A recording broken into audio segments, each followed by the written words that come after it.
కానీ ఒక మాట నేను అడగాలి మిమ్మల్ని, ఇంత మెచ్యూర్డ్గా మాట్లాడుతున్నారు, ఇది లైఫ్ పర్స్పెక్టివ్ లో మీ మాట చాలా పర్ఫెక్ట్ గా you had, because you had your own experiences, share of experience.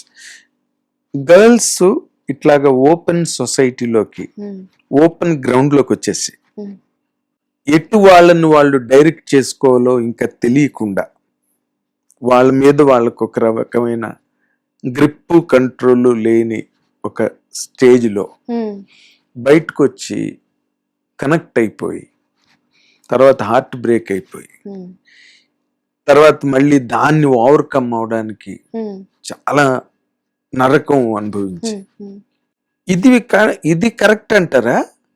Parents guide చేసి, పేరెంట్స్ డైరెక్ట్ చేసి, వాళ్ళు సెటప్ చేసిన లైఫ్ స్టైల్లోకి వెళ్ళడం మంచిదంటారండి?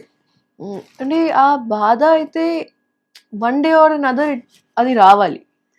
ఇప్పుడు హార్ట్ బ్రేక్ అయింది అండ్ నెక్స్ట్ స్టేజ్లోకి వెళ్ళడం నరకం, లేకపోతే పెళ్ళి అయిన తర్వాత హార్ట్ బ్రేక్ అయింది, పెళ్ళి సెట్ అవ్వట్లేదు, ఆ తర్వాత కూడా లైఫ్ టైం నరకం అయితే చూడాలి, కామన్, ఎక్కడో అక్కడ చూడాలి, ఎక్కడక్కడ చూడాలి. అది పెళ్లికి ముందే చేస్తే బెటర్ కదా, don't you think so?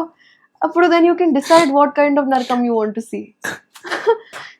You decide what నరకం యూ వాంట్. నరకం అయితే ఉంటది, ఇక్కడే ఉంటది, ఈ లైఫ్ లోనే ఉంటది, ధర్తీ పైనే ఉంటది. అది వేరే లోకం కాదు, స్వర్గం నరకం ఇక్కడే.